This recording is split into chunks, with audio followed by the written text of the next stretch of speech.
السلام علیکم ورحمۃ اللہ وبرکاتہ۔ بسم اللہ الرحمن الرحیم۔ آپ سماعت فرما رہے ہیں فقی مسالک اور حدیث نبوی کی آڈیو سیریز۔ دوسرا سبب ضعیف حدیث پر عمل کے بارے میں اختلاف۔ اس پر علماء کا اتفاق ہے کہ اگر حدیث صحیح یا حسن کے درجے تک پہنچ جائے تو وہ قابل عمل اور حجت ہوگی، البتہ حدیث ضعیف کے سلسلے میں ان کے درمیان اختلاف ہے۔ جمہور علماء کے نزدیک فضائل و مستحبات میں ضعیف حدیث پر عمل کیا جا سکتا ہے۔ بعض ائمہ کی رائے کے مطابق ضعیف حدیث سے احکام میں بھی اس وقت استدلال کیا جا سکتا ہے جب صحیح حدیث نہ ملے۔ یہ حضرات ضعیف حدیث کو قیاس پر ترجیح دیتے ہیں۔ یہ رائے امام ابو حنیفہ، امام مالک اور امام احمد کی ہے، حتیٰ کہ امام شافعی بھی ایسے موقع پر جب صحیح یا حسن روایت نہ ملے مرسل حدیث سے استدلال کرتے ہیں، جبکہ ان کے نزدیک مرسل روایت ضعیف ہوتی ہے۔ اس کے برخلاف بعض محدثین و فقہا ایسے موقع پر بھی ضعیف حدیث سے استدلال نہیں کرتے۔ اس اختلاف کا نتیجہ فقہی احکام پر بھی پڑتا ہے۔ مثلا جو حضرات ضعیف حدیث سے استدلال نہیں کرتے وہ ایسے موقع پر قیاس سے کام لیتے ہیں، اور اس کے نتیجے میں ان کی رائے اکثر ان حضرات سے مختلف ہو جاتی ہے جو ضعیف حدیث سے استدلال کرنے والے ہیں۔ ضعیف حدیث پر عمل کرنے کا ایک میدان اور بھی ہے، وہ یہ کہ بسا اوقات قرآن کی کسی آیت یا حدیث میں دو معنی کا احتمال ہوتا ہے۔ ایسے موقع پر اگر کسی ایک معنی کی تائید میں کوئی ضعیف حدیث مل جائے تو بعض علماء اس سے استدلال کرتے ہیں۔ مثال کے طور پر قرآن کی آیت ذالک ادنی اللہ تعولوا میں دو معنی کا احتمال ہے کہ یا تو اس سے مراد کثرت عیال ہے جیسا کہ امام شافعی کی رائے ہے، یا اس سے مراد ظلم و جور ہے جیسا کہ جمہور مفسرین کا قول ہے۔ ابن قیم نے جمہور کے قول کو ترجیح دی ہے اور وجہ یہ بیان کی ہے کہ دوسرے قول کی تائید میں ایک حدیث مروی ہے جو اگرچہ غریب ہے لیکن دونوں معانی میں سے ایک کی ترجیح کا کام دے سکتی ہے، جبکہ بعض حضرات ایسے موقع پر بھی ضعیف حدیث سے استدلال نہیں کرتے۔ اس اختلاف کے نتیجے میں قرآن کی آیت یا حدیث کے مفہوم میں بھی اختلاف ہو جاتا ہے۔ مذکورہ تفصیل سے یہ بھی ثابت ہوا کہ ضعیف حدیث بالکلیہ قابل رد نہیں ہوتی، جیسا کہ آج کل بعض حضرات نے اسے موضوع حدیث کی طرح سمجھ لیا ہے، بلکہ اس کی ایک اہمیت ہے فضائل میں صحیح اور حسن کی عدم موجودگی میں، اور دو معنی میں ترجیح کے وقت علماء ضعیف سے استدلال کرتے رہے ہیں۔ تیسرا سبب الفاظ حدیث کا مختلف ہونا۔ بسا اوقات ایسا ہوتا ہے کہ ایک روایت مختلف الفاظ میں منقول ہوتی ہے جن میں سے ہر لفظ کے معنی دوسرے لفظ کے معنی سے مختلف ہوتے ہیں۔ اس صورت میں یہ بات تحقیق طلب ہوتی ہے کہ ان دونوں لفظوں میں سے رسول اللہ صلی اللہ علیہ وسلم نے کون سا لفظ ادا فرمایا تھا۔ جس فقیہ کی تحقیق میں جو لفظ ثابت ہوتا ہے وہ اسی سے استدلال کرتا ہے۔ اس کے نتیجے میں فقہا کی آراء جدا جدا ہو جاتی ہے، حالانکہ ہر ایک کا مستدل حدیث کے الفاظ ہی ہوتے ہیں۔ یہاں ایک سوال ہی پیدا ہوتا ہے کہ رسول اللہ صلی اللہ علیہ وسلم نے تو کوئی ایک ہی لفظ ادا فرمایا ہوگا، تو پھر راویوں کے درمیان الفاظ میں اختلاف کیوں ہوا؟ اس کا جواب یہ ہے کہ بسا اوقات راوی حضور اکرم صلی اللہ علیہ وسلم کے ادا کردہ الفاظ کو اپنے الفاظ میں روایت کرتا ہے، جسے محدثین روایت بالمعنی کہتے ہیں، اور محدثین نے روایت بالمعنی کی اجازت دی ہے۔ البتہ اس کے لیے اتنی شرط لگا دی ہے کہ جو راوی روایت بالمعنی کر رہا ہے وہ عربی زبان کی نزاکت و باریکی سے واقف ہو، کہیں ایسا نہ ہو کہ کچھ کا کچھ کر دے۔ امام ابو حنیفہ نے ایک شرط کا اضافہ اور بھی کیا ہے، وہ یہ کہ راوی فقیہ بھی ہو تاکہ وہ سمجھ سکے کہ الفاظ کی تبدیلی کا احکام پر کیا اثر پڑتا ہے۔ بہرحال روایت بالمعنی کی وجہ سے بسا اوقات الفاظ میں اختلاف ہو جاتا ہے، اور یہ بالکل فطری چیز ہے۔ الفاظ کے اس اختلاف کا اثر فقہی احکام پر بھی پڑتا ہے۔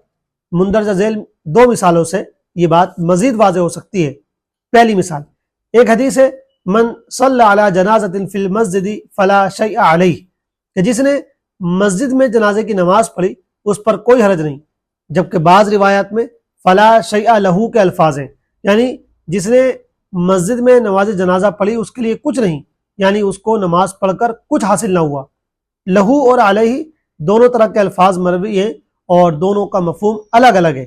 امام شافعی نے فلا شیء علیہ والی روایت سے استدلال کیا، چنانچہ ان کے نزدیک مسجد میں نماز پڑھنے میں کوئی حرج نہیں ہے۔ امام ابو حنیفہ وغیرہ نے فلا شیء لہ والی روایت سے استدلال کیا، اس لیے ان کے نزدیک مسجد میں جنازے کی نماز پڑھنا درست نہیں ہے۔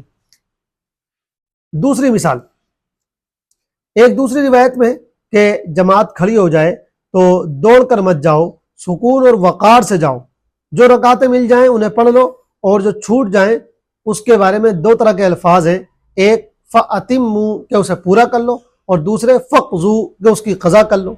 جنہوں نے فَأَتِمُّوا کو اختیار کیا کہ چھوٹی ہوئی نماز پوری کر لو، انہوں نے مسبوق کی نماز کا طریقہ یہ بتایا کہ مثلا اگر اس کی 3 رکعتیں نکل گئی ہیں تو اس طرح پڑھے گا کہ جو رکعت اس نے امام کے ساتھ پڑھی ہے وہی اس کی پہلی رکعت مانی جائے گی، اور بقیہ 3 رکعتیں اسی ترتیب سے پوری کرے گا جیسے دوسری، تیسری، چوتھی رکعتیں پڑھی جاتی ہیں، اور امام کے سلام پھیرنے کے بعد 1 رکعت ہی پڑھ کر جو کہ در حقیقت اس کی دوسری رکعت ہے قاعدہ کرے گا۔ اس کے بعد دونوں رکعتوں میں صرف سورہ فاتحہ پڑھے گا، سورت نہیں ملائے گا۔ اور جنہوں نے فقضو یعنی قضا کرو کو اختیار کیا، انہوں نے کہا کہ امام کے ساتھ پڑھی ہوئی رکعت اس کی چوتھی رکعت ہے، اس لیے امام کے سلام پھیرنے کے بعد وہ اپنی پہلی، دوسری اور تیسری رکعتوں کی قضا کرے گا۔ چنانچہ امام کے سلام پھیرنے کے بعد پہلی رکعت میں ثنا پڑھے گا، پہلی دونوں رکعتوں میں سورہ فاتحہ کے ساتھ سورت بھی ملائے گا، اور تیسری رکعت میں صرف سورہ فاتحہ پڑھے گا جیسا کہ احناف کرتے ہیں۔ روایت بالمعنی کی صورت میں علماء اس راوی کی روایت کو زیادہ ترجیح دیتے ہیں جو فقیہ بھی ہو، اس لیے کہ وہ اس بات کو زیادہ بہتر سمجھتا ہوگا کہ الفاظ کی تبدیلی سے فقہی حکم پر کیا اثر پڑ سکتا ہے۔ اس کی وجہ سے وہ مفہوم کو بالکل صحیح الفاظ میں ادا کرنے کی کوشش کرے گا۔ یہی وجہ ہے کہ ائمہ ان روایات کو زیادہ پسند کرتے ہیں جنہیں ایک دوسرے سے روایت کرنے والے فقہا ہوں۔ خطیب بغدادی نے کہا ہے کہ کسی روایت کو اس وجہ سے بھی ترجیح دی جاتی ہے کہ اس کے راوی فقیہ ہوتے ہیں۔ وکیع بن جراح فرماتے تھے کہ علماء کو فقہا کی روایات شیوخ یعنی محدثین سے زیادہ محبوب ہیں۔ چوتھا سبب الفاظ حدیث کے اعراب میں اختلاف کا ہونا۔ اختلاف فقہا کا ایک سبب یہ بھی ہے کہ بسا اوقات روایت کے الفاظ تو ایک ہی ہوتے ہیں لیکن ان کے اعراب میں اختلاف ہوتا ہے، اور عربی زبان میں اعراب کی بڑی اہمیت ہے۔ کبھی کبھی اعراب بدلنے سے معنی ہی بدل جاتے ہیں۔ ہوتا یہ ہے کہ ایک راوی نے کسی لفظ کو مرفوع نقل کیا ہوتا ہے اور دوسرے نے منصوب۔ اعراب کی اس تبدیلی کا فقہی احکام پر گہرا اثر پڑتا ہے۔ اب یہاں بھی یہی بحث ہوتی ہے کہ رسول اکرم صلی اللہ علیہ وسلم نے اسے کس طرح ادا فرمایا تھا، مرفوع یا منصوب۔ جس فقیہ کے نزدیک جو اعراب زیادہ صحیح طریقے سے ثابت ہوتا ہے وہ اسی کے مطابق حکم بیان کرتا ہے۔ اس کی مثال یہ روایت ہے، زکوٰۃ الجنینی زکوٰۃ امی۔ اس میں دوسرے زکوٰۃ کو رفع کے ساتھ بھی پڑھا گیا ہے اور نصب کے ساتھ بھی۔ امام شافعی نے رفع والی روایت کو اختیار کیا اور یہ مطلب بیان کیا کہ جنین کو الگ سے ذبح کرنے کی ضرورت نہیں، اس کی ماں کا ذبح ہی اس کے لیے کافی ہے۔ امام ابو حنیفہ نے نصب والی روایت کو اختیار کیا اور اصل یہ نکالی زکوٰۃ الجنینی کا زکوٰۃ امی، کہ کاف کو حذف کر دیا گیا تو زکوٰۃ منصوب بنزل خافض کے قاعدے کے تحت منصوب ہو گیا، اور اس حدیث کا یہ مطلب بیان کیا کہ جس طرح ماں کو ذبح کیا ہے اسی طرح جنین کو بھی ذبح کرو، یعنی جنین کا ذبح کرنا ضروری ہے۔ بقیہ اسباب انشاءاللہ اگلے حصوں میں پیش کیے جائیں گے۔ والسلام علیکم ورحمۃ اللہ وبرکاتہ۔